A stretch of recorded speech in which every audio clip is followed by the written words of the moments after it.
ప్రస్తుతం మనతో వరంగల్ కలెక్టర్ గారు సత్యసారథి గారు ఉన్నారు. ఇక్కడ నిమగ్నమై ఈ బాధితులందరికీ కూడా చేయూతగా ఇస్తూ ఎక్కడికక్కడ సమీక్ష చేస్తూ ఇటు ట్రాఫిక్ కానివ్వండి, ఇక్కడ ఎవరికీ కూడా ప్రజలకు ఎలాంటి ఆటంకాలు లేకుండా దగ్గరుండి చూసుకుంటున్నారు. నమస్తే మేడం.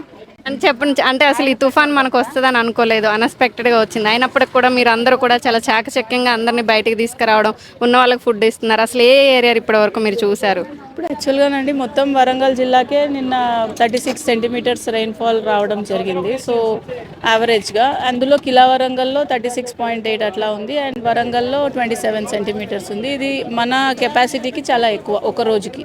సో ఇలాంటి cloud burst kind of situation వలన మనకి చాలా మటుకు లో లయింగ్ ఏరియాస్ 8 కాలనీస్ ఇనండేట్ అయినాయి.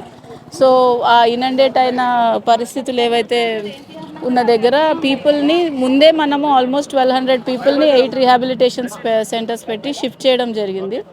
ఆ షిఫ్ట్ చేసిన పరిస్థితులలో కొంతమంది ఉండిపోయినారు. They did not come forward. So because రాత్రి సరికి రెయిన్ అనేది సబ్సైడ్ అయింది. సో ఆ కాన్ఫిడెన్స్ తోటి వాళ్ళు రాలేదు. సో ఇప్పుడు వాళ్ళు మార్నింగ్ సరికి ఫుడ్ అనేది కొద్దిగా ఇష్యూ ఉంటే మనము డ్రోన్స్ ద్వారా సప్లై చేస్తాము. ఇప్పుడు బోట్స్ కూడా పంపిస్తున్నాం. వాళ్ళని ఇప్పుడు బలవంతంగా కూడా తీసుకురావడం జరుగుతుంది. బికాజ్ కంప్లీట్ వాటర్ రిసీడ్ అయిపోయిన తర్వాత వాళ్ళు వెళ్ళడం జరుగుతుంది. So as